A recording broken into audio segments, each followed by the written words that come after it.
किती छान बोलता सर तुम्ही. आणि खरंच खूप करता तुम्ही मुलांसाठी.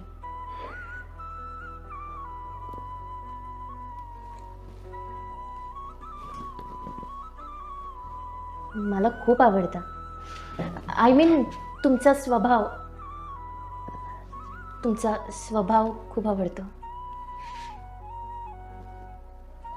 आधी वाटायचं का करायचं हे सगळं. पगारासाठी नोकरी आहे. पण तुम्हाला भेटल्यावर कळलं, जी नोकरी फक्त पगारासाठी असते ती शिक्षकाची नसते.